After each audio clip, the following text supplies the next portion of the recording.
मोडायची. माझ्यासाठी मी आहे सात्विक, धार्मिक, परोपकारी, मी एकटी, दुसरी कुणी नाही. आता बघूया. अहो देवी, नलिनी देवी, आश्चर्य म्हणायचं. बऱ्याच दिवसांनी आठवण झाली. बघूया तरी. म्हणून तिकडे काय करते? कशी आहे? अगं, किती दिवसांनी आपली भेट. हो, तू कशी आहेस? मी ठणठणीत. ठणठणीतच राहा. म्हणजे मी चांगली आहे गं. नाही नाही, तू चांगलीच राहावी अशी माझी इच्छा आहे.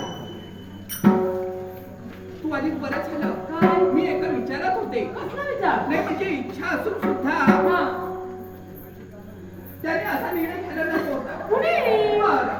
याने निर्णय घेतला बरोबर आहे. मग याला कुठं, मुलाला कुठं अनुभव आहे. कुणाचा मुलगा? माझा. काय म्हणतेस? म्हणजे सिद्धांताला? आणि तू मला सांगितलं सुद्धा नाही. अगं, काय सांगू तुला? पंचावृत्तीचं ताट सिद्ध करून ठेवलंय. एवढं कशाला त्याला आवडते पण पुरणपोळीचं? थांबा, थांबा. घेऊन ये रे. काय? तुझी पोळी पण नको आणि पुरण पण नको. पुरणपोळी एकच केली मी, वेगळं वेगळं नाहीये. प्रथम वेगळं होतं पहिले. सगळ्या सुविधा मी प्राप्त करून देणार पण तो आहोत. एवढ्या लंबगीनं गेले कुठं? परिस्थिती तशी ना. कसली? हा काय झालं आश्रमातून इथे येत असताना हा. मुळात दानवाची भेट झाली. शब्दाने शब्द मांडला, संघर्षही झाला. मार्गात दानवांची भेट. हो. आणि आणि त्यांचा हल्ला पुन्हा आपल्या राज्यावर होऊ नये म्हणून हे आणि आमचा मुलगा निघून गेला. पण मला भीती वाटते गो. तू कशी घाबरते? काय घाबरते काय? हो. याला काय अनुभव आहे? अगं पण वर अशी कुणाला, काय शिकून आला मी तुला सांगते. अगं पण आता घाबरायचं कारण काय? राजकारण नाही गेलं असं तू म्हणतेस ना?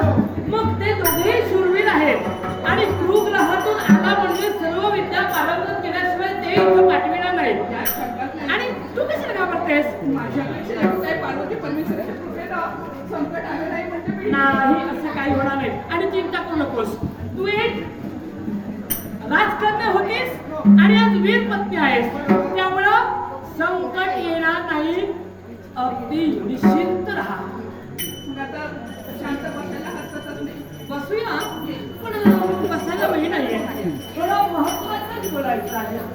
म्हणजे तू आलीस बोलायला काही महत्वाचं बोल ना. बोलते ना. काही हवंय का? नाही नाही, काय हवं असणार? काही सांगायचंय आणि का? मागायला तू असतेस कुठं? म्हणजे कुठे जाते मी? सोहळे असतात ना तुझे. कसले का सोहळे? रोजच्या रोज निमंत्रण असतात तुला.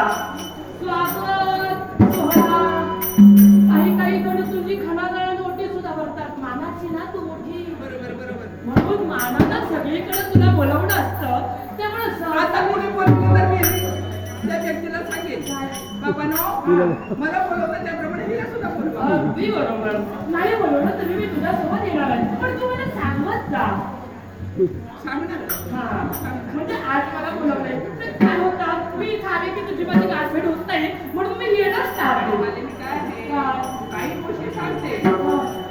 पण मला पण बाहेर पडली की सगळं विसरते. कोण? तू? कसं? तुझ्या सवयी मला माहित नाही. नाही ग, असं काही नाही. हा तुझा गैरसमज आहे. तू नसतेस का इथं, त्यामुळे जबाबदारीनं सगळं पाहावं लागतं मला.